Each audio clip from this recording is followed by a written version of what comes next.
sa pulong sa Diyos.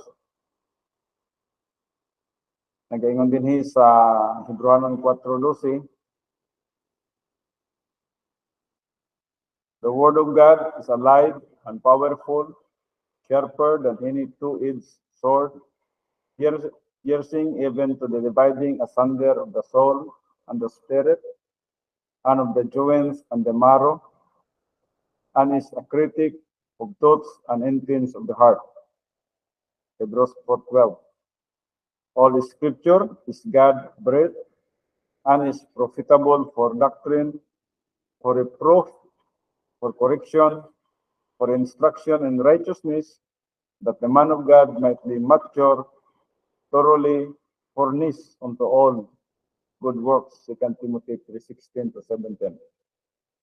Study to show thyself approved unto God, a workman that needeth not to be ashamed, rightly dividing the word of truth. 2 Timothy 2:15. Mag-adto ka sa pagampo. Our gracious and merciful Heavenly Father, we come before your holy presence today to submit ourselves unto you. We know, Heavenly Father, that without you we can do nothing. So we just commit this 2 hours study of your word. With the help of the teaching ministry of God, the Holy Spirit, that will illumine every mind and every heart of your people. I pray, Heavenly Father, that you will help also even your man, the one who shared the word of God, that the word of God that we will be going to take up this morning will have a great impact even in our lives. Thank you that your name will be magnified and be glorified even in our 2 hours of study. This we ask in the most precious name of Jesus, our Lord and our Savior. Amen.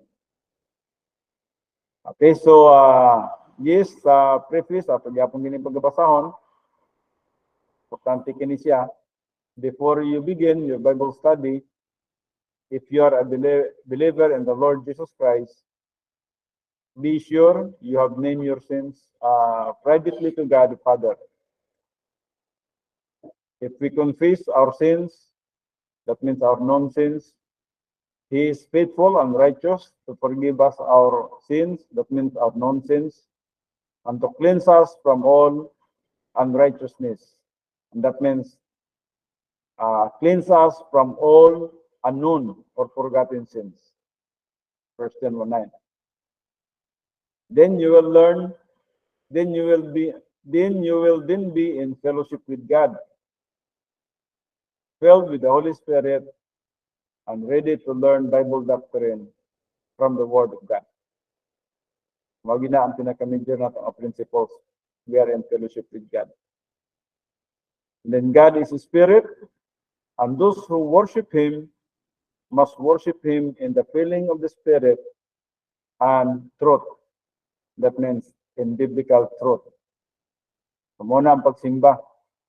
We cannot worship God if we are not filled with the Holy Spirit, and we cannot worship God if the Bible, the Word of God, is not being taught. So ang pagsimba di ay magyud ang una, we are in line with God, filled with the Holy Spirit. That means we are in fellowship. And then study the Word of God. That's worship. So if you have never personally believed in the Lord Jesus Christ as your Savior, I think ang tanan mga magtotoo naman din So the issue is not naming your sins. The issue is faith alone in Christ alone. So just remember, importante kining faith alone in Christ alone. I just do hope na dili na to ma-misinterpret kining word na faith alone in Christ alone. John 3:36, he who believes in the Son has eternal life. But he who does not obey, that means the command to believe in the Son, shall not see life, but the wrath of God abides on him. John 3:36. So nabasa na nato kini ganina. Dili na ta karon sa the Trinity. Welcome, no? Welcome sa tanan, no? Diri sa pagtuon sa the Trinity.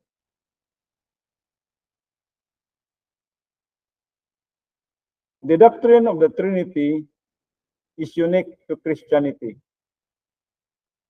No other faith, religion, sect, or philosophy advocating one God also proclaims that there are three who are God. This apparent paradox does not mean that there are three gods in one. Dili na mo itong pagtulunan, no? But the one God exists as three distinct persons who are co-equal, co-infinite, and co-eternal, all possessing the same essential nature sa John 10:30. So, major doctrine na to, no? Nga diin nagatuog yun ta nga usa ka Dios sa tulo ka personas. Dili kay tulo ka Dios. Each member of the Godhead, God the Father, God the Son, and God the Holy Spirit, is therefore a separate person. Just remember, they are separate persons. The Father, the Son, and the Holy Spirit. Individually possessing identical eternal attributes. So, doon na sila ay magkaparihang attributes or essence. Bisa man sa Matthew 28:19. God is one in essence, but three in persons. Usa lang gid ang ilang essence, no? Usa lang ang ilang attributes or characteristics. Apan tulo sila ka personas.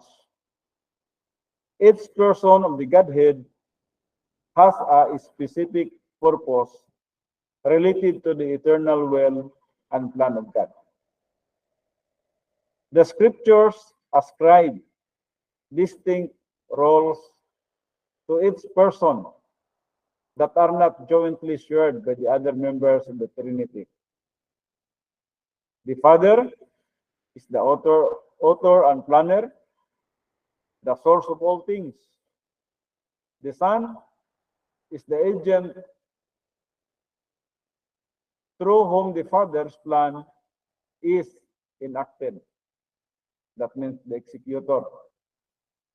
The Holy Spirit is the revealer and empowers the plan in our lives. The revealer of truth, which is the function of the Holy Spirit.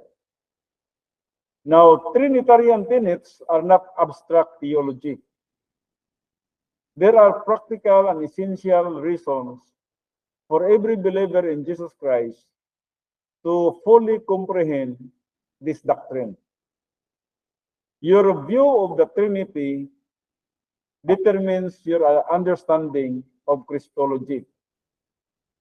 So, importante yun na, masabtan na to ang study about Christ or Christology to understand the doctrine of the Trinity.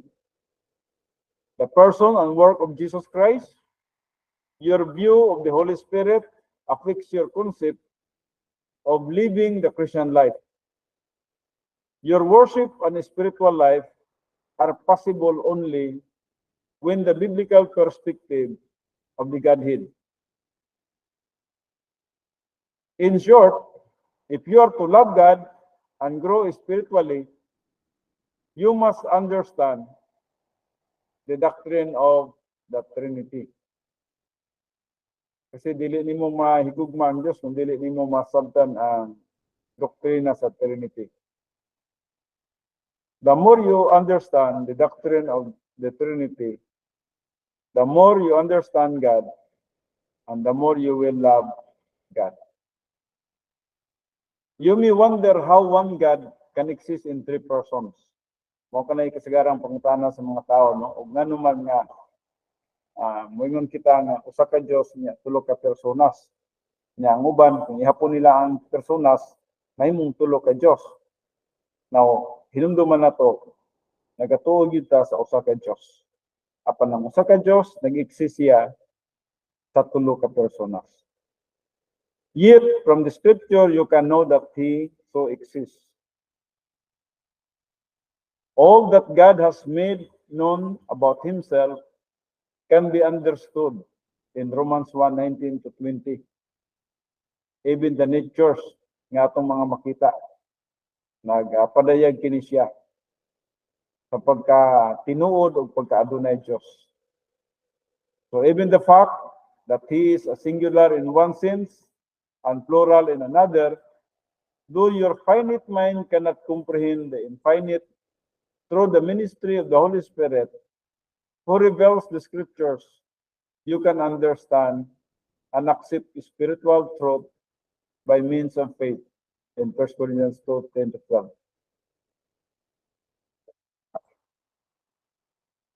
Man possesses three systems of human perception.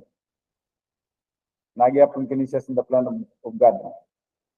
Number one is rationalism. Number two is empiricism. And number three is faith. Nothing is known that is not learned through one or a combination of these three systems. Rationalism relies on human ability to reason in order to establish the criterion for reality,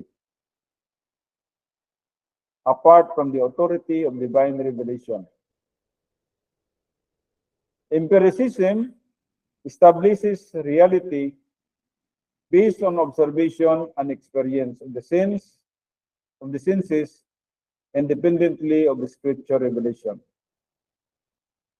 Empiricism is based on the ability to see, to hear, to smell, taste, or touch. The third system, faith, is the only non-meritorious system of perception. Now just remember, the word faith is the only non-meritorious system of perception.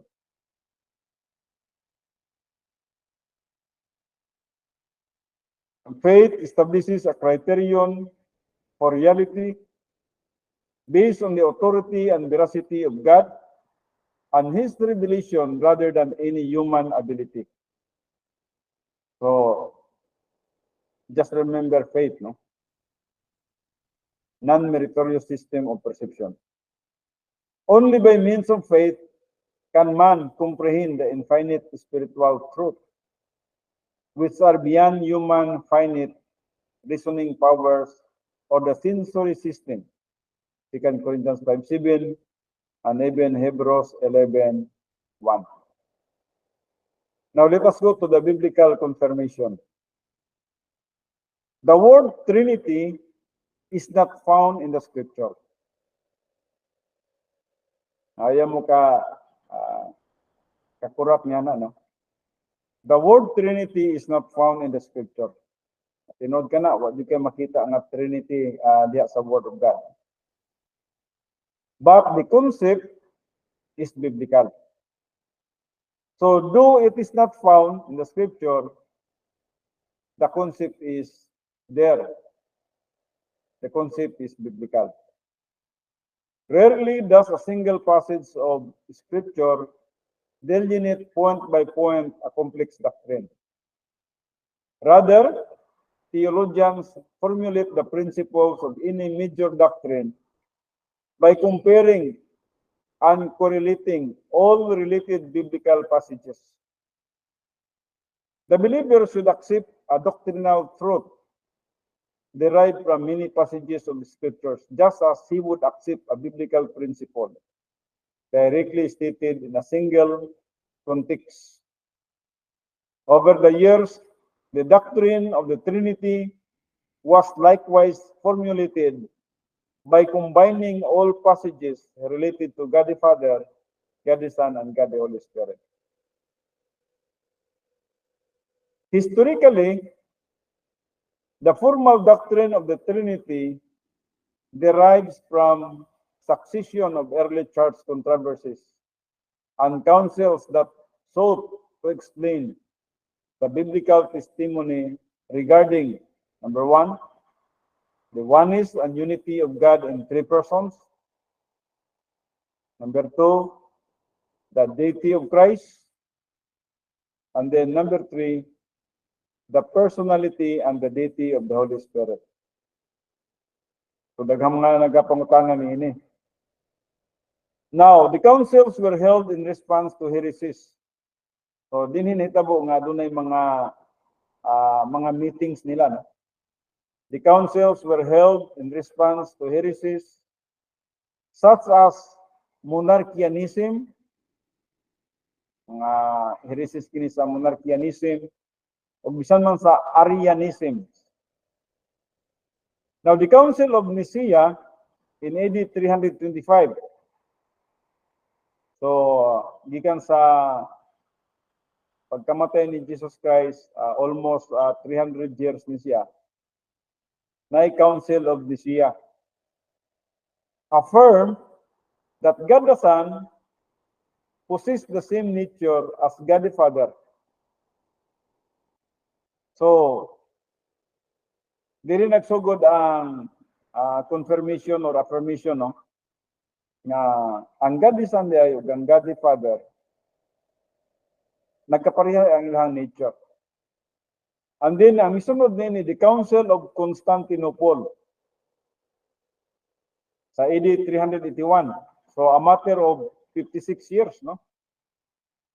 Nana po the Council of Constantinople in AD 381. Confirm the deity of the Holy Spirit. Dinhi na po sila, nag-confirm na po sila nga ang Holy Spirit is God. That's why Nanay Father, Jesus Christ is also God, and the Holy Spirit is also God. So, dinhi na form, gitawag na itong Trinity. One God in three persons. In the following centuries, Trinity became a technical word for the three persons of the Godhead. So, muna ning nahimo na itong technical term. Pag muingon ganig Trinity, yes, nagatuta sa usa ka Dios apan nag-exist siya sa tulo ka personas. Father, Son, and Holy Spirit. The concept of the Trinity is firmly established in both the Old and the New Testament. Makita nato kini siya bisan man sa Old Testament o bisan man sa New Testament. Now, the Hebrew word for God, gitawag siya og Elohim. And the word Elohim is plural and indicates the existence of more than one person in the Godhead. Now, may balo na ta bisan man sa tuang grammar, basta plural ganit, more than one gina siya. O morning word nga El, morning Elohim, plural form of God. Dato pa, ang God, ang personality of God, dili lang kay usa. So when Genesis 1:1 declares Elohim created the heavens and the earth. Mama, no? Sa Genesis 1:1, in the beginning, God, kining word ni Elohim is God ni. Created the heavens and the earth. And the word Elohim is plural. The plural asserts that all three persons had a part in creation. Meaning, during sa creation, na ang God the Father, na ang God the Son, o na ang God the Holy Spirit. So, morning plural ang pagkagamit diri. God, ang God gamit is Elohim. So the Father conceived the plan, the Son accomplished creation in John 1:1-3. Siguro nabasa na ninyo. Bisan man sa Colossians 1:16, wala yung mga butang wala mahimo pinaagi kaniya. That means pinaagi kang Kristo Jesus. So Jesus Christ is the executor and creator of all things. Bisa man sa Hebrews 1:2.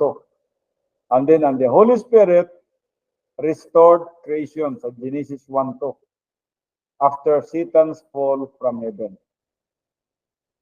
So, buti pasabot nga sa creation, involved ang God the Father, ang God the Son, and even God the Holy Spirit. Further, Old Testament passages clearly declare the plurality of the Godhead.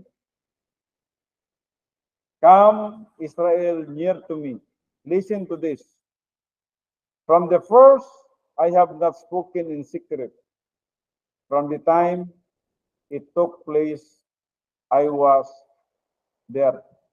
Now, nadiri noon, makita ninyo itong mga modalistic monarchianist, no? O katong Arianism. Ang modalistic monarchianist believed there was one God who expressed himself in three moods. Manilang una-una, no? Sa tulo ka moods. Not three distinct persons. Morning modalistic monarchianist. Nagto sila nga usa lang ang Diyos. Pero nag-express himself sa tulo ka moods. Not three distinct persons.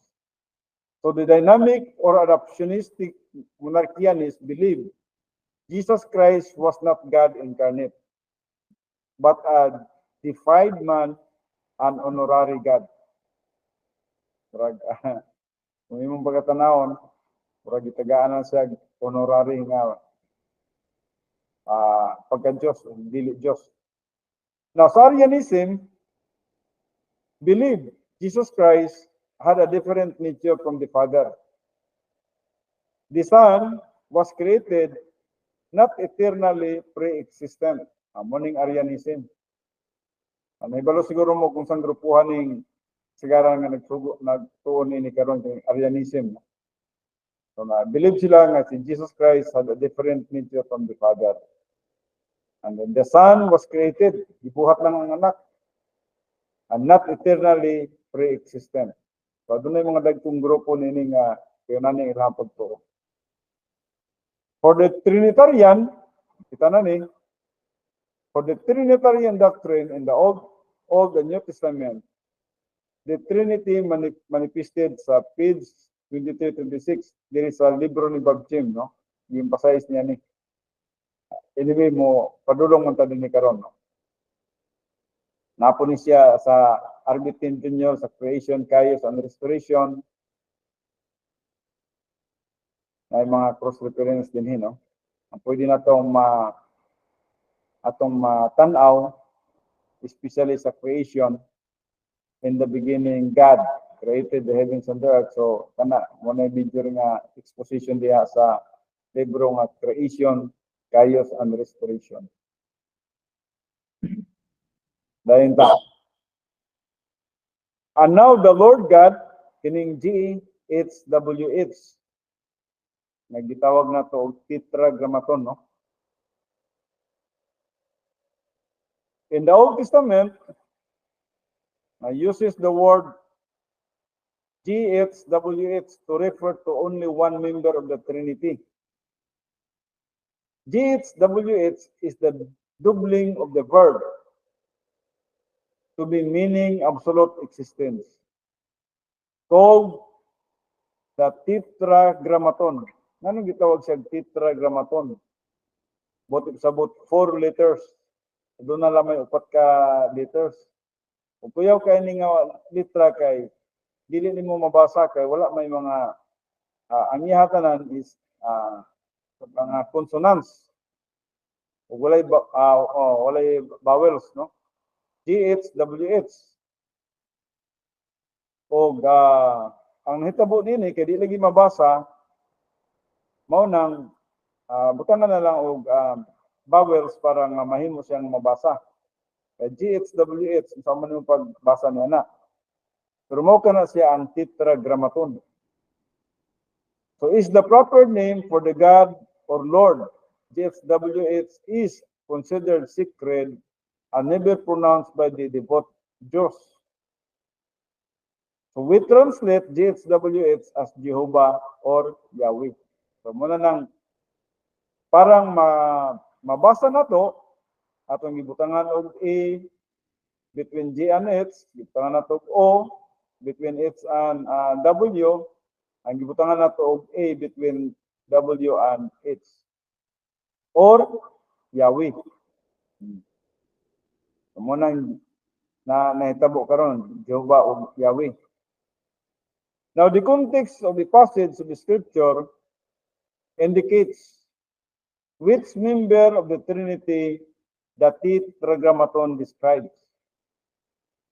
Importante ni nga masabtan na to. In Isaiah 64:8, Yahweh refers to God the Father. So kung basahin niyo ang Isaiah 64:8, Yahweh refers to God the Father. And in Isaiah 11:2, to God the Holy Spirit. Kung Isaiah 11:2 imong pagbasahon. And most uses of Yahweh, however, refers to God the Son, since He is the visible of the Trinity. So pag maghisgot nga itaog Yahweh, kasagaran ginagamit gini sa Son, because He is the only visible person of the Trinity. Dili man nato makita ang God the Father. Di nato makita ang God the Holy Spirit. Apan si Jesus Christ makita. That's why sa tanan nga mga existence diha nga nagpakita ang Dios, it always refer to the Son. Kanunay siya nga nag-refer nga to kay Jesus Christ. God the Son, since He is the visible person of the Trinity. John 6:46, cross reference na to, John 14:9-10, Isaiah 6. Then another cross reference, John 12:39-41. So there are numerous passages in the Old Testament that document the pre-incarnate appearance or theophanies, no, of Yahweh, ang pagpakita ni Yahweh or the Lord Jesus Christ to man. So daghan ka mga bersikulo, no? Genesis 16:7-13, Genesis 18:1-33, Genesis 32:24-32, Exodus 3:2. Kasagaran nini mo itong pagpakita sa Diyos nga ito kang Moses, o Acts 7:30-35, then Exodus 13:21, 14:19, 23:20-23, 24:9-11, hantod na diri sa Hosea 12:4. So occasionally Yahweh implies all three persons as in the general blessings. Pag maghisgot nga ito general blessings, Yahweh. Naghisgot nga tungod sa tulo ka personas. Like for example, there is a number 6, verse 24-26. The Lord bless you. That means the Yahweh bless you. And that includes the Father, the Son, and the Holy Spirit. The Lord bless you and keep you. The Lord make His face shine on you and be gracious to you. The Lord lift up His countenance on you and give you peace. Now, other Old Testament references to the Trinity include the pronoun as. Kinina po, dili lang word nga Elohim, plural. Napoy gigamit diri nga word nga as. Other Old Testament references to the Trinity include the pronoun as. I just do hope nga hatagan ninyo nagmark, no, or significance ka ng word nga Elohim, which is plural, o kining word nga as, where God refers to Himself in the plural. Sa Genesis 3:22, Genesis 11:7, and man sa Isaiah 6:8. Kung nagaingon din then God there is Elohim, said. Then God said, plural na, gamit pa yun og word nga Us. Ang word nga us, kuan ba yan siya? Atong nakita din nga nagamit siya og pronoun nga plural. Let us make man. Ato ba? Let us make man in our image. In our image, no? So plural, no? Let us make man in our image. So, kung imong tanaw na siya, sa pagbuhat niya sa tao, na ang tulo ka personas sa usa ka Dios. Kaya kung ngayong tao, singular unta ni siya, I will make man. Pero nga naman yun nga ang gigamit, us. Let us make man. Sato pa, dili siya singular, no? Plural siya. And then, and God created man in His own image. In the image of God, He created him. Genesis 1:26a, Genesis 27a. So, muna. So, hatagan na to na o gamayng pagtagad, no? Kay importante na kang word nga Elohim, kanato nga nagato og Trinity or mga Trinitarian nga nagato og Trinity. We believe that God really exists in three persons. One God exists in three persons, God the Father, God the Son, and God the Holy Spirit. So such biblically recorded convocations among the members of the Trinity serve to verify the existence of the threefold personality of God. While these heavenly convocations among the members of the Godhead suggest a decision-making process, they do not imply that God is indecisive.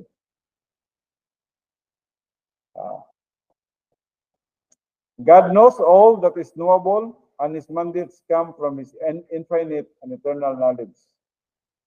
So, atong nakita nga kanahibalo man sila, kabalo sila sa ilahang mga decision making, angay nga pagabuhaton.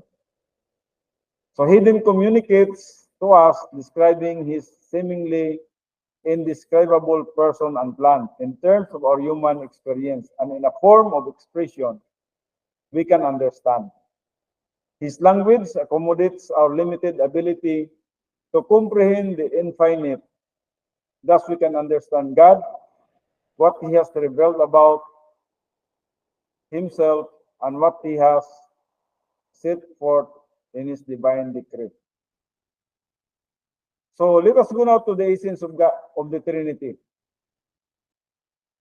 While our present study emphasizes God as a triune being, understanding His person is essential. Immediately we face a problem, we need a specialized vocabulary. Ang dako-dako ng problema kung wa tayo vocabulary. So each term must convey an exact meaning of its divine characteristics.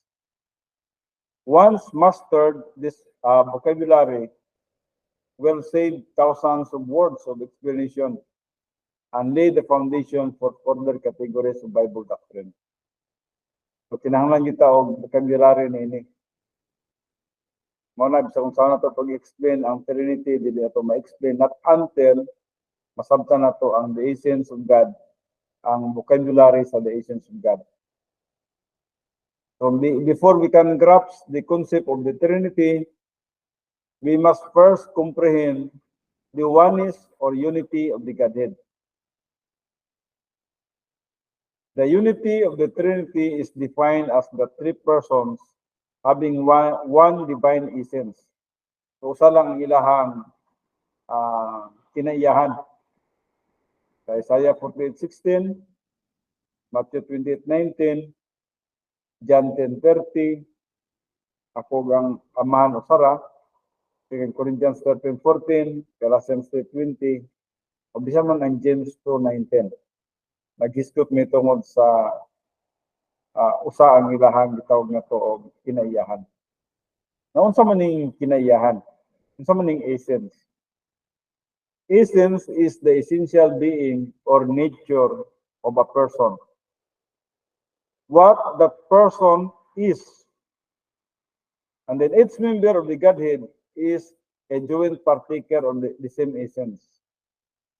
So matag usa kanila niini nga membro sa Godhead, puro sila naka-ambit, no? Partaker sila nini nga essence. The same majesty and the same eternal glory. Now, attributes are those intrinsic qualities which compose the essence of person. So each person of the Godhead has identical and identifiable attributes. So these divine attributes never change. Neither can be separate from the divine essence as a whole. So all divine attributes are of equal value. No one attribute overrides another. All work in complete coordination without any compromise to his essence. Only through knowledge of these attributes can God's essence be known. So na-footnote din, no?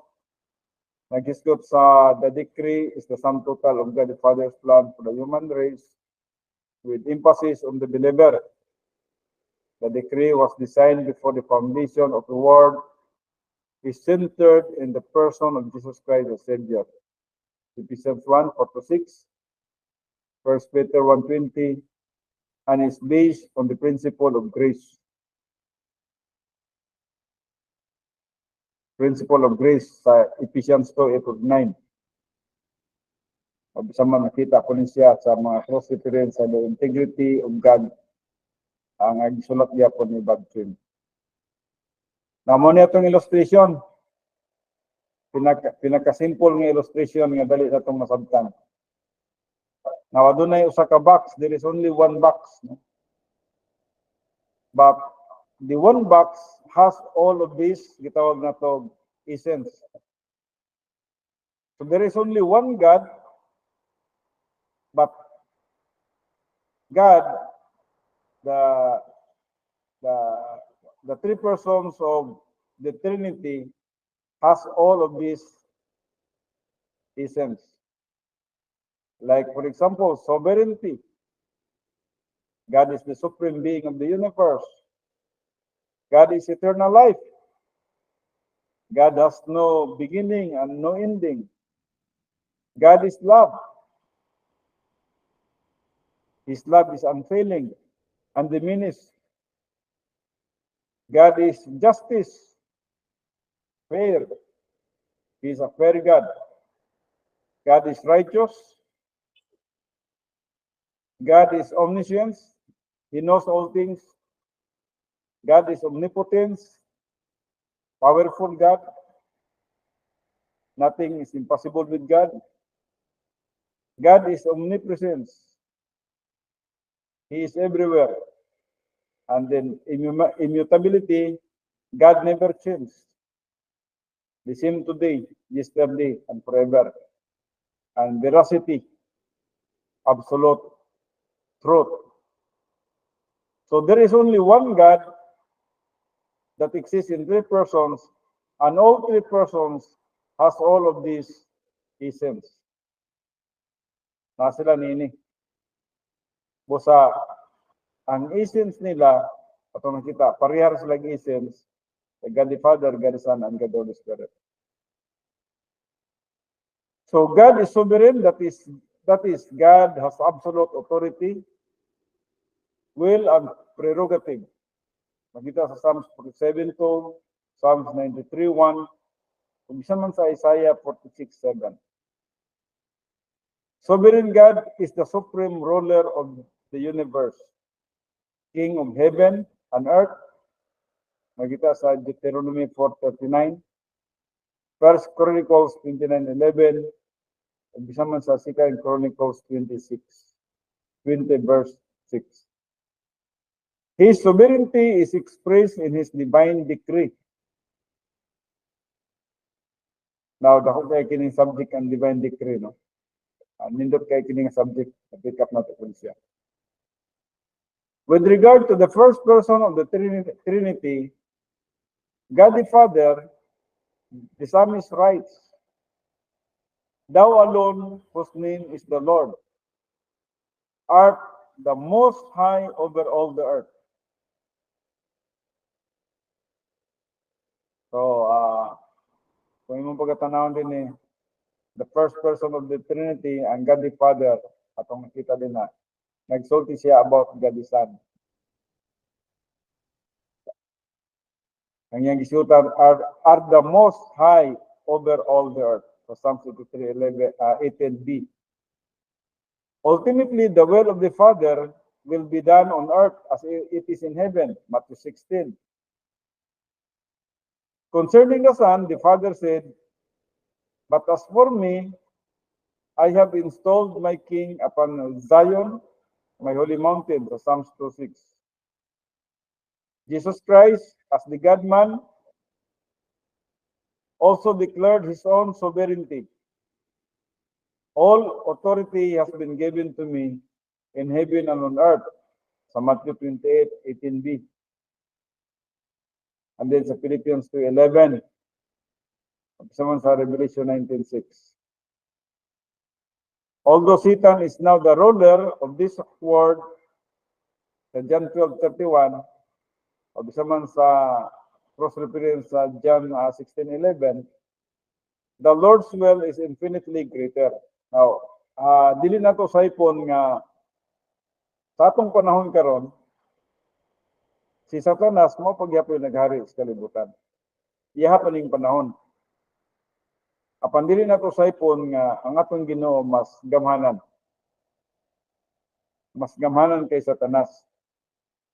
Pero mo lagi na sa atong panahon karon si Satanas lang ang dumala pas kalibutan. But God in control of history, no? So how reassuring to know that Jesus Christ controls history and the destiny of believers, of Psalms 33. As sovereign, the Holy Spirit distributes spiritual gifts to each one, believers individually just as he will sa 1 Corinthians 12:11.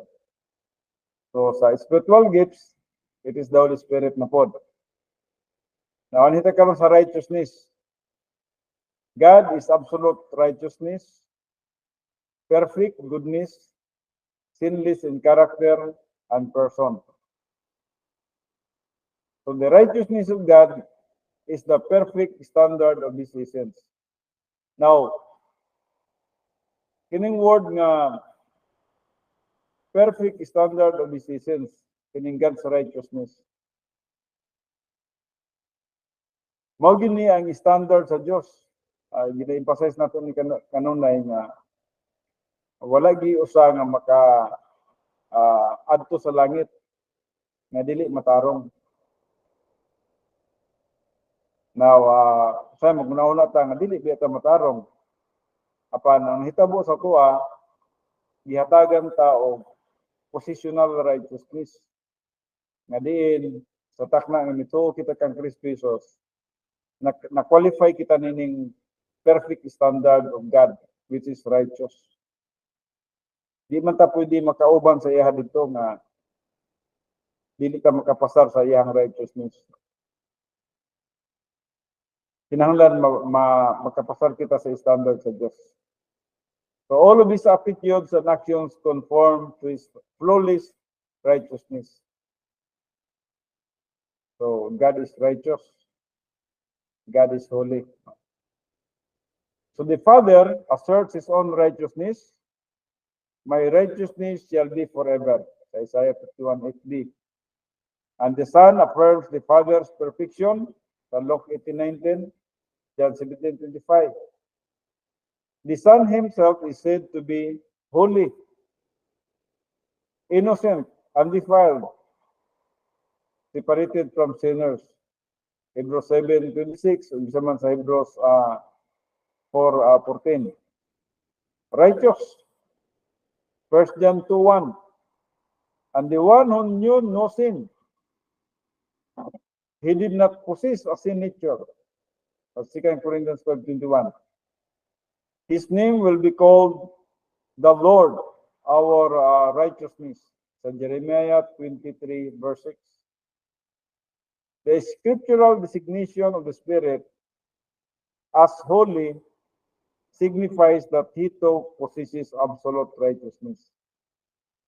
So, sa pangalan pa lang dahil sa Holy Spirit, nag-signify na nga righteous po siya. Or else, he should not be called Holy Spirit. No?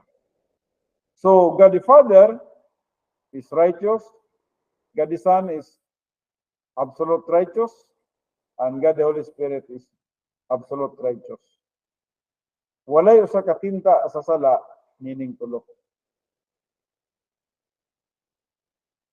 Nagid kanila ang pagkamatarong. Busa, ang standard sa Dios nga ang tao makaadto sa langit, mao usab ang gitawag nato righteousness.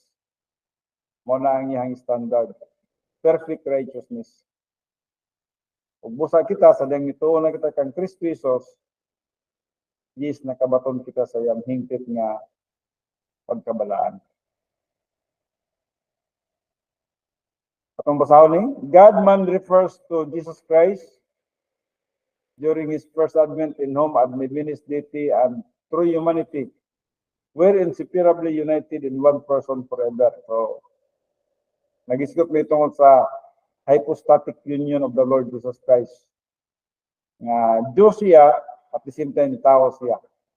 Upon during sa iyang ministries kaributan, gihubo niya ang iyang pagka-Diyos, ug iyang gisulob ang iyang tawhanong kahimtang. Ug busa during sa iyang ministry, tao jud siya nga naglakaw-lakaw na gumanuban sa mga disciple, gumanuban sa mga katawhan. Now, since the fall of Adam in the garden, Satan rules the world until Jesus Christ returns at the second advent. So si Satanas may magdumala ng kalibutan na hantod sa second advent itong pag-establish na ni Jesus Christ sa iyang millennium o 1,000 years ng paghari. Dinhi makat off ang time ni Satan. But by now, paggawas pa lang nimo din makita na nimo ang mga paghari ni Satanas, paglinglas sa mga katawhan. Paggawas nimo sa inyong balay, pagsan sa sulod sa inyong balay, kita ginato nga grabe ang paghari sa atong kaaway nga si Satanas. So the sin nature is the inner source of temptation to commit sin and perpetuate Satan's plan, formed as a direct result of Adam's first sin. The sin nature resides in the cell structures of the human body. Romans 6:6, Romans 7:5, Romans 7:18. Transmitted genetically by the male in procreation, Genesis 5:3. So the sin nature is the center of man's rebellion toward God. Synonymous for the sin nature includes the old self. Mabitaw na nga, tungod kay natay sin nature, makasala kita. O ang usa ka magtotoo, wala gid siya capacity, ability, or merit na makaluwas sa iyang kaugalingon. He is totally depraved. Nagkinahanglan siya Savior. Bisan tinuod ang grasya sa Dios na naghulat siya sa desisyon sa usa ka tawo.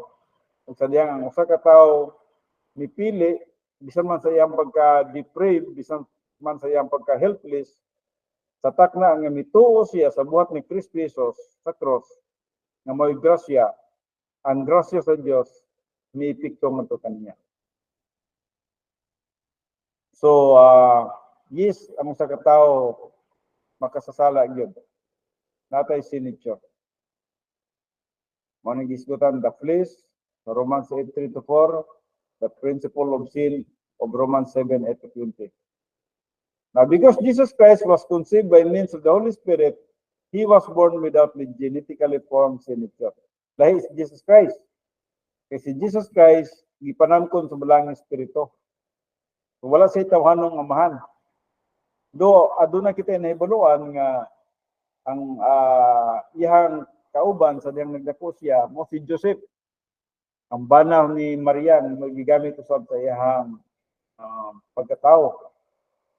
But Jesus Christ wala siya sin nature, wala siya kinaiyang makasasala tungod kay walay genetically formed sin nature siya kinabuhi.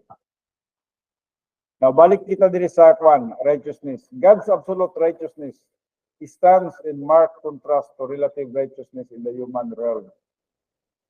Lahi ang absolute righteousness o kining gitawag na to relative righteousness. Sa Isaiah 64:6, for all of us have become like one who is unclean, and all our relatively righteous deeds are like a filthy garments. Mala pa sa Isaiah 64:6. I think ang tanan na kasabot naman siguro nining Isaiah 64:6, no? Kung anong gitawag siya, like a filthy garments, no? Ang atong pagkamatarong, that means relative righteousness na to, sama lamang sa mahugaw nga trapo. Ug busa wala gyud nahimo ang tawo sa iyang kaluwasan. Ngayon ka nga nagbuhat ka sa gamayng butang para sa imong kaluwasan, imposible gyud nga makabuhat ka. Ang tanan nimong ginabuhat, tanan nimong ginauhuna, kini silang tanan is like a filthy rags or a filthy garments in the sight of God. Meaning, paggamit niya ang word nga filthy garments, kasi nagisgot manggod siya nini sa usa ka mahugaw nga trapo sa usa ka babae sa panahon sa iyang menstrual nga date, no? O kini siya gwapo kay nga illustration nga dapat masabtan nato nga naghisgot mahitungod sa usa ka babae nga sa dihang dugon gani siya, nagpasabot ka na siya nga walay kinabuhi sulod sa iyang tiyan o sa iyang lawas. Mabitaw ng malipay ng mga dalaga, ubang mga minyo din niya, dugon sila, malipay na sila kay dili sila buntis. So, that means walay life inside sa ilang lawas. Walay life. There is no life sa dihang gidugo ang usa ka babae. No? Sorry ha, bakit nagkaon diya karon, no? Pero importante mo gud nga atong pasabot kini siya. Now, nganong gihulagway kini ni Isaiah, nganong gisgutan kini ni Isaiah nga sama lamang sa filthy garments ang pagkamatarong sa usa ka tawo. But niyang ipasabot nga ang pagkamatarong sa unsa ka kamatarong sa kalibutan sama lamang sa mahugaw nga trapo, sama lamang sa trapo sa dinugan sa usa ka babae nga buti pasabot nga wala nakaproduce og kinabuhi. So kung ang babae nga gidugo siya, walay production sa kinabuhi, walay bata sulod siyang tiyan, naghisgot kini siya mahitungod sa atong pagkamatarong nga dili gyud maka-produce siya og kinabuhing dayon. Bisan unsa imong gibuhat, dili gyud accepted in the sight of God. Dili madawat sa tubangan sa Dios. Bisan man ang imong huna-huna, mao bitaw nang gina-emphasize nato pag-ayo na ang decision sa tao dili mao gyud ang nakapaluwas niya kundi ang grasya sa Dios. Mao ang nakapaluwas niya kay ang grasya sa Dios miduol kaniya sa dihang siya mituo. Igo lang siya nga mi-response sa divine call. Igo lang siya nga mi-response sa invitation. Pero katong iyang mga decision siya ang kinabuhi, katong iyang mga ginabuhat, totally depraved siya. Tungod kay totally depraved siya, walay mga huna-huna o buhat niya nga nakapaluwas niya kung dili ang grasya sa Dios mao ang naghatag og kaluwasan sa usa ka tawo. Dinha ang dako nga argumento ni John Calvin o ni Jacobus Arminius, no? In fact, kung imong masabtan ning duha, masabtan nimo og asa ang ato ang pagtuon. Kaya kini si John Calvin manggod, nagtudlo gid ni siya nga mo-sidetrack lang tagamay no, kay importante nga masabtan nato kini siya. Kini si John Calvin sa 15th centuries nga theologians kini siya. Ang iyang pagtulong lang din nagatuo siya nga tungod kay ang tao spiritually dead, spiritually patay, wala gid siya mahimo para sa iyang kaluwasan. O tungod kay wala siya mahimo para sa iyang kaluwasan, mao nang nagtuo sila nga ang ilang pagtuo is ang sovereignty of God mo'y nagluwas, mo'y nagpili. So ang Diyos nang mipili sa usa ka tawo nga maluwas siya.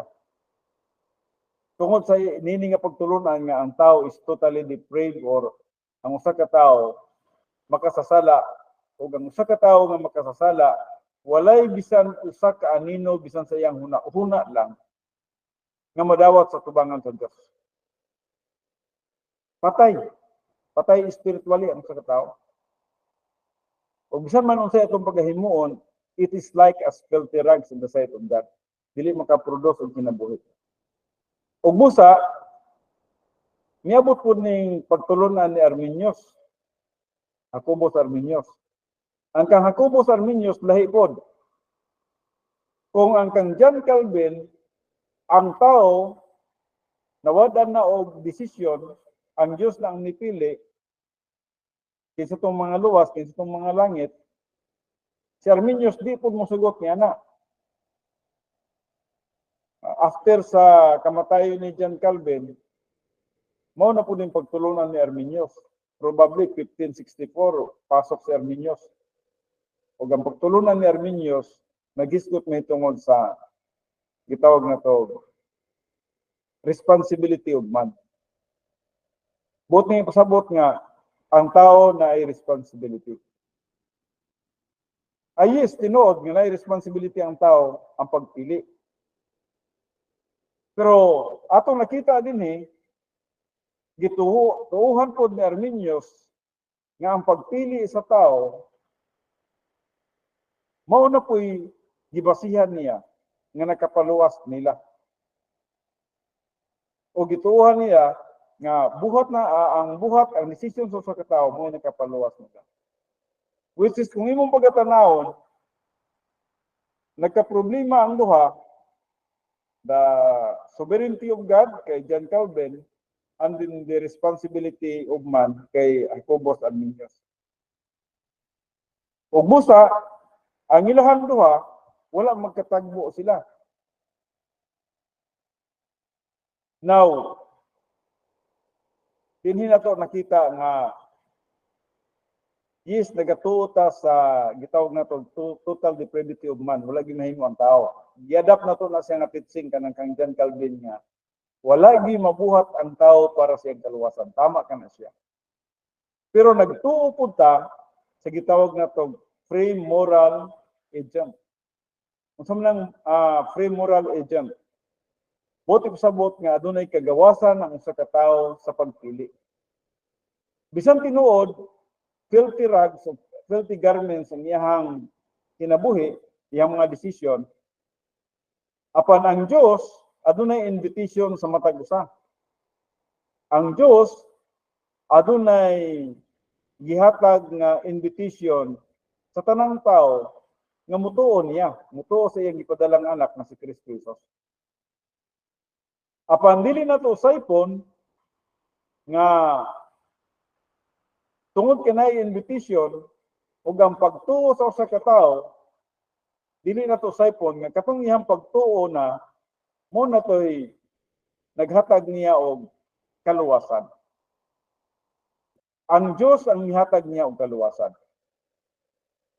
Ang grasya sa Diyos ni epekto sa dihang ang usa ka dili magtutuo kay wa man gyud siya mahimo. Kita man gani mga magtutuo ta kung natay sala, wa man gyud mabuhat para sa Dios, di man madawat nga istubangan sa Dios. Ang atong mga kita magtutuo na ta ha. Pero kung natay sala, dili madawat ang atong mga buhat sa tubangan sa Dios. Unsa pa sa unbelievers? So kung unbeliever siya, wala gyud gamay nga porsyon sa iyang kinabuhi nga mabuhat niya nga madawat sa tubangan sa Dios. Ug busa, dili nagpasok ang gitawag nato pagtulunan nato nga efficacious grace. Ang grasya sa Dios ni epekto sa dihang ang usa ka tawo ni dawat kang Kristo. Mao ning gitawag nato efficacious grace. Ang efficacious grace, ang grasya midasmag sa usa ka tawo kay siya ni response man sa gitawag nato tawag sa Dios. So mo nang gitawag nato efficacious grace. Nindot ni Isaiah 64:6, no?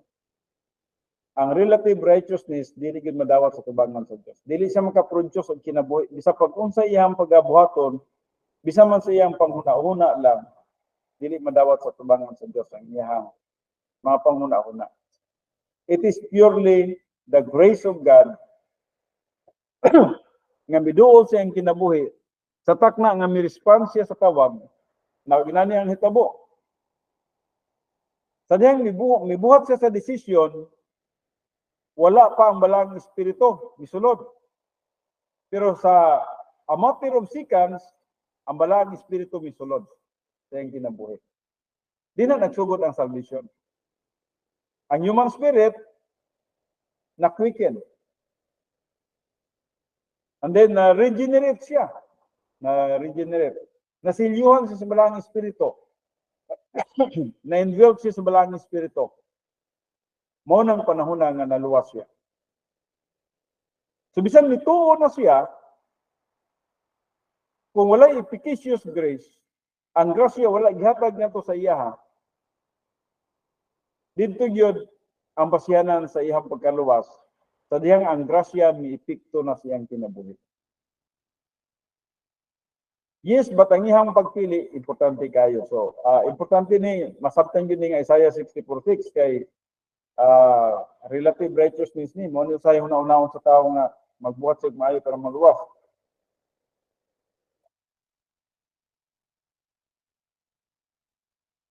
Apan bisan unsa man kamayo siya iyang pagabuhaton, whether meritorious man siya o unmeritorious sa mata sa Dios, walay madawat nga na tungod kay spiritually dead siya. Spirituanon patay siya. So padayon kita, God's righteousness cannot accept anything less than His own perfect righteousness. Muna yung gisgutan, no? So ang God's righteousness cannot accept anything less than His own perfect righteousness. Huwag yung madawat sa tubangan sa Diyos. Neither is He free to disregard or forgive sin apart from the satisfaction or propitiation of His righteous claims. The righteousness of God can only condemn sin. Huwag ilang mabuhat ang Diyos. Ang iyang pagkamatarong, ihadyung ginakundim ang sada. Walay madawat sa tubangan sa tao. Kung ako sa tao, espirituhanon patay. Ang grasya lang yun sa Diyos, may nakaluwas na to. God's righteousness combines with His justice to form the holiness or integrity of God. This is Exodus 15:11. Then Exodus 19:10-16, saman sa Leviticus 11:14-45, Isaiah 6:3. So righteousness is the principle of God's integrity. Magini. Nawatan nagisgot og relative righteousness nila. Absolute righteousness. Justice is the function of God's integrity. Righteousness is the principle. Justice is the function. So what the righteousness of God demands, the justice of God executes. So righteousness and justice work together to prevent any compromise of this essence. Ano sa 1 John 2:29, no? Nauni kita karon sa justice. God's justice is absolute. and incorruptible fairness. God treats all his creatures alike without bias or partiality. He judges with perfect fairness. He never makes exceptions for anyone as the function of God's integrity. Justice executes what righteousness demands. So, mga bersikulo, Leviticus 19:2, 2 Corinthians 19:7, Job 7:23, hangtod na diri sa Revelation 6 verse 10. Justice executes what righteousness demands. Kung sa ganit demands sa righteousness, the righteousness of God demands righteousness. And the justice of God executes. What the righteousness of God demands, the justice executes. So, ng righteousness of God, nagkatanaw sa imong relative righteousness, nga walay madawat, you are condemned. But when the righteousness of God nagatanaw sa imuha, nga gisuloban na og righteousness nga iya ni Kristo Jesus, ang hustisya nagaingon nga, you are blessed. Nakay kaluwasan. So what the righteousness of God rejects or condemns our signature and personal sin, his justice judges. Romans 5:12. So what the righteousness of God accepts, his own righteousness in the believer. 1 Corinthians 1:13, the justice of God blesses. Muna nang nakabaton na tao, kaluwasan, nganuman, kaya nakabaton na tao, perfect righteousness sa dihang mituot kang Kristo Jesus. Ihatagan ta, katong paghatag niya og 100% nga righteousness, motoy nakapaluwas na to. Dili ang ato ang righteousness, dili ang atong trabaho, dili ang atong kaugalingon nga paggitawag na to paghuna-huna so sa kabutan kay ang hustisya sa Dios wala nagatanaw sa relative righteousness kundi nagatanaw siya sa imputed righteousness sa gihatag sa Dios nga ni kanato tatak na nga kita gidawat kang Kristo Jesus nga atong Ginoo manuluwas. A matter of seconds na siya, no? Ay dili ko makakuha na og pila ka seconds, probably between 1 to 5 seconds. But a matter of seconds na siya. So, in order to reconcile sinful mankind to himself and yet satisfy his righteousness, the justice of God the Father imputed our sins to his Son and judged him as our substitute. Muna nga itong ginatudluan, no? Importante kay ni nga masabtan nato ning the substitutionary spiritual death of the Lord Jesus Christ. Nindot kay ni nga pagtulunan. So para ma-reconcile ta kay makasasala ang gitang tao o ang Dios di magid matagbaw sa atong relative righteousness busa si Jesus Christ atong nakita didto sa cross gi-imputan siya sa tanan natong mga sala nga wala niya nabuhat, gi-impute nga to kaniya para kung bisan kinsa tong mutuo. Actually, almost 2,000 years na nagapanghitabo na si Jesus Christ ginansang sa cross. So ang grasya na ana. O bisan kinsa nga mutuo niya, bisan tinuod almost 2,000 years ago na siya. Ang iyang pagbayad sa sala dito sa cross, ang iyang iyang unlimited atonement sa sala naghulat sa desisyon sa usa ka tawo ug sa dihang ang usa ka tawo mipili ang grasya sa Dios miduol ngadto kaniya.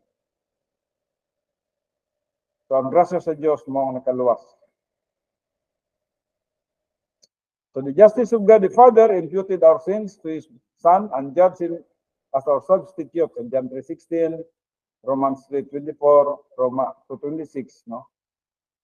So, na footnote diri, relative righteousness is a comparative righteousness between one set of human morals and values and another. Morning relative righteousness. And yet, no human righteousness can ever meet God's righteous standards. Wag yun. Kung sa tayo buhaton sa tao, nga, makamit siya sa righteousness of God. Wala yun.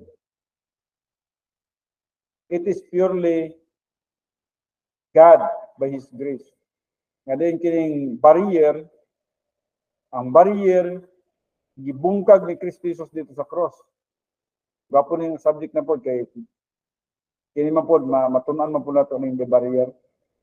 Og yun sa ni Jesus Christ pag sulbad ang penalty of ang sala, penalty of sin, ang character of God nga dili kaya makabot sa tao. So, gapo ni siya nga subject.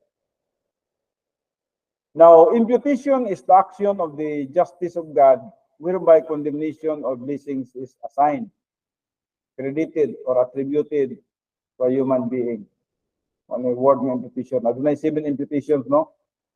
7 categories of 7 imputation dapat masabtan nato ni siya. Muna din dapat masabtan nato itong bila sa tatong imputation from Adam original sin.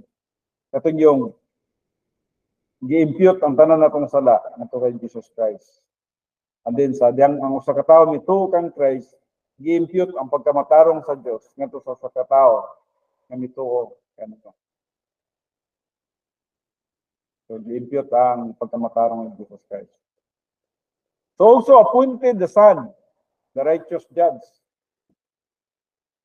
So 2 Timothy 4:8, giving him the authority to execute judgment, John 5:27, as an expression of his fairness, the Holy Spirit supplies common grace. Hindi man magsugod-god, no? Para sa mga dili magtotoo. Nagsugod sa common grace ngadto sa efficacious grace. So the Holy Spirit supplies common grace. Ang common grace dako kani siya nga pagtulunan pod. Apil na nini ang katong paghatag sa Dios sa tanan natong paghinahanglanon, pagpasiga sa adlaw, pagpaulan, o ang isa ka focus sa common grace motong trabaho sa balang espiritu ang pagpasabot sa usa ka espirituhanong patay. Spiritually dead person. Di gid siya makasabot sa mga espirituhanong butang, sumala pa sa 1 Corinthians 2:14. So wala gid siya ikwan, wala gid siya mahimo. Helpless gid siya. Og tungod niya na pinagi na pud nining common grace, trabaho sa balang espiritu ang pag convict sa kalibutan concerning sin, concerning righteousness, and concerning judgment nga makita sa John 16:7-11. So, sa dihang pagkatudloan ang usa ka dili magtotoo sa maayong balita, dito ang usa ka dili magtotoo kay wa man gid siya mahimo, makonvict siya may tungod sa sala concerning sin, unsang klaseng sala? Na wala ni nagisgot sa sala nga personal sins, no? Kundi nagisgot ni sa sala nga unbelief. Kung wala pa siya mutuo kang Kristo Jesus, dapat mutuo na gid siya kang Kristo Jesus. Mutuo na gid siya sa buhat ni Kristo Jesus dito sa cross. Nga mao'y makaluwas niya. Mao'y makaluwas niya. Kaya sa takna nga mutuo siya, muy piktok. So maning una, no? Trabaho sa balang espiritu, common grace ni siya. And then, the Holy Spirit convicts the word, ang word diri, mga katawan, concerning righteousness. Ano sa mga righteousness? That Jesus Christ will go to the Father. Buti sabot, nga si Jesus Christ, usa ka matarong. Ug moto siya sa langit. Moto siya sa throne room of God. Usa siya ka matarong. Ug nga ang usa ka tawo, kinahanglan masabtan niya, makonvict siya, nga ang standard sa Dios para nga makaadto usab kita ngadto sa langit mao ang gitawag righteousness. Apan dili kita makakabot niya na sa atong kaugalingong paningkamot, sa atong kaugalingong buhat, sa atong kaugalingong panghuna-huna. Busa ang mahitabo niya na ang usa ka tawo nga mutuo kang Kristo Jesus ang imputed righteousness ihatag na pud nito kanya. Ug mo ka na makapasar na sa standard sa Dios. Mahimo na siya nga makadtog langit. Kaya na masuluban siya 100% na pagkamatarong nga iya ni Kristo Jesus. O mo ka nang ikandik sa balang espiritu concerning sin, their unbelief, to believe in the Lord Jesus Christ, concerning righteousness. God's standard of righteousness is very high. 100% righteousness ang gikinahanglan sa Dios. Ug dili kaya nga buhaton sa tao, busang tao kinahanglan nga makabaton og positional righteousness pinagis pagtuo kang Kristo Jesus. Ug niya na sa diyang mutuo siya kang Kristo Jesus, hatagan siya, meaning 100% righteousness. Gracias sa Dios. Makapasar siya sa standard sa Dios. And then concerning judgment, tungod kay the ruler of this world nga mo si Satan, hinukman na. Itambugay na sa linaw ang kalayo. Busa ikaw nga tao, pasabton ka may tungod sa judgment, nga kung dili gyud ka mutuo kang Kristo Jesus, mapareha gyud kang Satanas. Dili gyud ka ibutang sa linaw ang kalayo. And that's why ang unbelievers, importante gyud nga magabuhat siya ang decision sa pagpili. Para nga ang grasya sa Dios moadtong to kaniya. Nawan kita karon sa love. God is eternal, unchangeable, perfect love. 1 John 4 verse 8b. His love along with righteousness and justice are the cause of all his actions. God's love and integrity are inseparably united. They are two sides of the same coin. So, lahin nino, kung atong iskutan ang love ug ang integrity, no? They are two sides of the same coin. Usa lang sila ka coin, pero nagtalikod ni sila, no?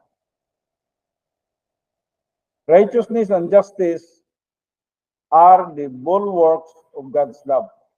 The combination of righteousness and justice mo nang gitawag na to og gugma sa Dios, the foundation of the throne. So Psalms 89:14, and then integrity is the stability behind his love. So ang integrity, kung atong pagkatanawon ni siya, usahay a combination of righteousness, justice, and love. So for the word of the Lord is upright, and all his work is done in faithfulness. His love's righteousness and justice. No? Love's righteousness and justice. So Psalms 33:45a. So there never was or will be a time when God does not have perfect love. Wala'y panahon nga ang Diyos wala mahigugma. Dahil magunaw tang ang Diyos masuko. Ang Diyos mo disiplina. Hinumduman na to ang Diyos is nasa hingpit nga gugma. Ang gugma niya dili mo diminish. Ang gugma niya dili madugangan. Constant gid na mo na iyang gugma. From everlasting to everlasting. God's love existed before the creation of man, before the creation of angels or the universe, before anything existed apart from God himself. Therefore, he does not fall in love or begin in love. Asay mo yung tanong, naghihigugma ta sa Diyos. Pero hinumduman na to nga ang Diyos gugma na gina siya. Bisan pa nga makasasala ta gihigugma ta sa Diyos. So his love does not require inspiration or an object. His love is not disappointed, frustrated, or diminished by knowledge of the sins and failures of his creatures. Kasi mo sab niya na tungod kay ang usan niya ka kinayahan is love. His love is not complicated by ignorance, silliness, or absurdities. Neither is his love emotional or sentimental. God does not have emotion. Now, hinumdumin no? God does not have emotion. Ang iyang love wala nang kadepende sa emosyon. His love always functions in a rational manner. God's love is perfect because of His perfect integrity. Now, hinumdumin nato nga ang integrity niya mo ay naga-protection sa iyang pagka-Diyos. Makit na niya ang iyang gugma. God's love is expressed in 3 categories. Now, tulo ka kategoriyas dili sa gugma, no? Now, ayog sa ipa, kadaghan ba yung kategories ang gugma, pero dili yang i-emphasize ang divine self-love, which is naghisgot may tungod sa ang Diyos, nahigugma siya ngadto sa righteousness. Ug wala siya laing nahigugma, ang ihari yung righteousness. Ug busa, mahigugma siya sa anak, tungod kay ang iyang anak, righteous man. Ang anak mahigugma sa amahan, tungod kay ang amahan, righteous man. Ang amahan mahigugma sa balang espiritu, kay ang balang espiritu, righteous man. So, mo ning gitawag divine self-love. Kaya nilang maghinigugma ang usag-usat tungod kay perfect sila, righteous sila. At then divine impersonal love is applicable ngadto sa mga dili magtotoo. Ang dili mga magtotoo, dili man dapat unta higugmaon kay dili lagi magtotoo apan ang Dios tungod sa iyang gugma na siya'y walay kondisyon nga gugma. Bisan dili sila ang iyang higugmaon apan higugma sila sa Dios. Mao ni gitawag divine impersonal love. Nga bisan man sa ilang pagpakasala, sa ilang dili pagtuo, ang Diyos nahigugma gyapon sila. Walay condition. Ani ikatulo kining gitawag divine personal love. Ang divine personal love nahitabo kini siya sa dihang ang usa ka dili magtotoo, mituo na siya kang 3 pesos nga ang Ginoo manluluwas, o kay mituo naman siya kang 3 pesos nga ang Ginoo manluluwas. Busa kini nga dili magtotoo, nahimo nang magtotoo. Kaya nahimo naman siya magtotoo, gisuloban siya sa pagkamatarong sa Dios, kaning gitawag natong imputed righteousness.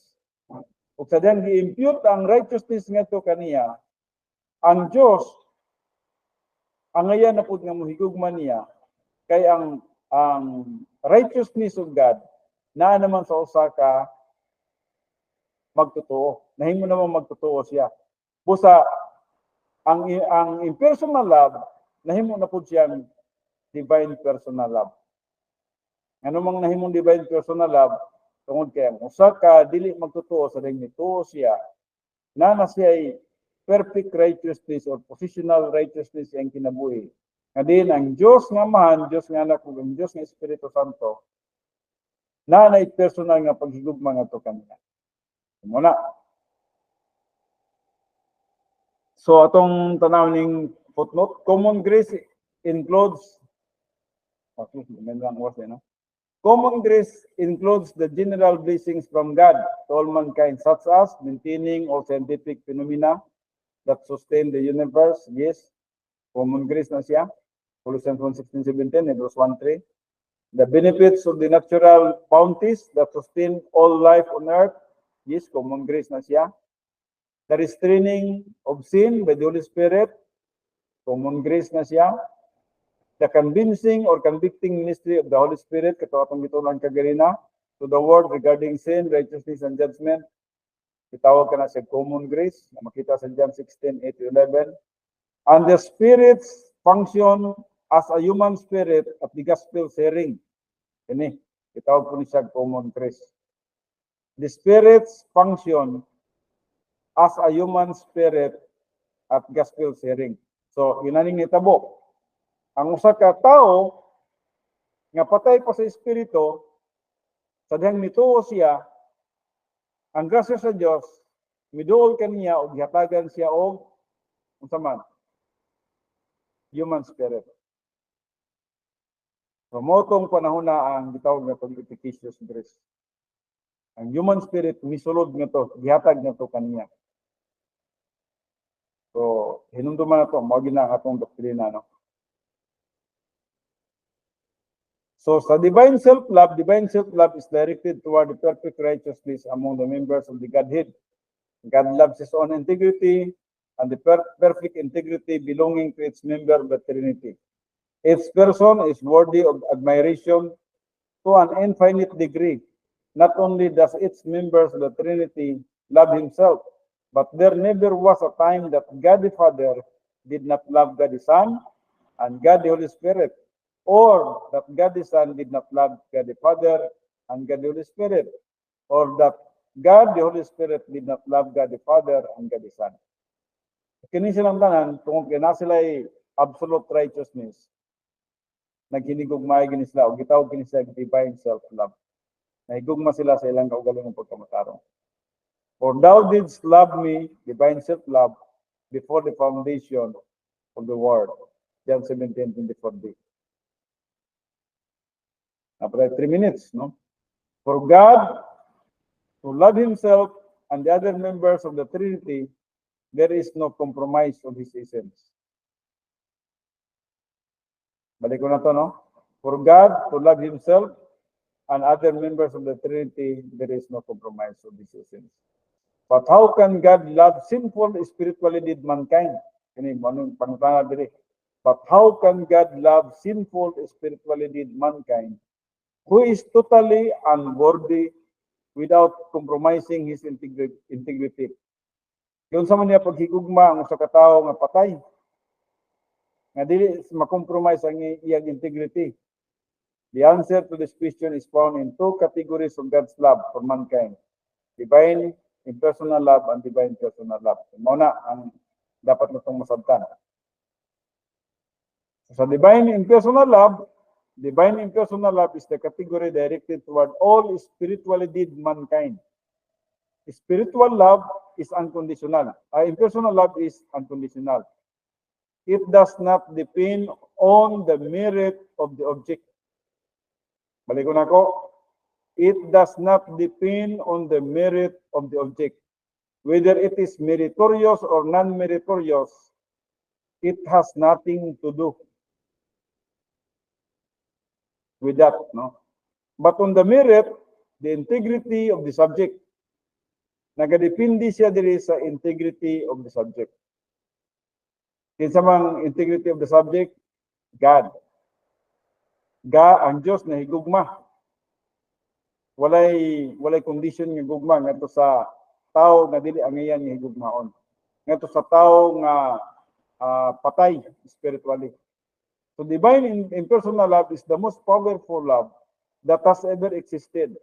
This love provided our so great salvation. So morning nakaluwas na to. Tungod sa dakong gugma sa Dios, morning naghatag kanato og kaluwasan. Ang Dios ang naghatag nato og kaluwasan. Dili kita, dili to nga itong mga ginagmayng paghuna-huna nga warag kita ang nakaluwas, no? Kamo ning gisgutan diri, for God so loved, in personal love, the world, that He gave His only begotten Son, that means uniquely born, that whoever believes in Him, sa kinsang motor niya, should not perish, but have eternal life. John 3:16. Muna, ang gugma sa Diyos. Pag ang gugma sa Diyos, andam na siya, may bisan kinsa nga magabuhat sa iyang desisyon sa pagpili sa pagdawat kang Kristo Jesus. By this, the love, that means impersonal love of God the Father, was manifested in us, that God has sent His only begotten Son, that means uniquely born Son, into the world so that we might live through Him. So that we might live through Him. So, muna ang kasi sa Diyos, 1 John 4:9. Now, nagisgutan diri, spiritual death is total separation from God. Inability to have a relationship with God. Wala siya abilidad nga makabaton sa relationship with God. Spiritual death occurs at birth when Adam's original sin is imputed to the genetically formed sin nature. Kita po na natin sa bariyat. Well, ang atong oras din, no? Sorry kayo, ang atong oras Iwason ko na lang diri sa Romans 5:8. So, but God demonstrates His own love. That means His impersonal love towards us.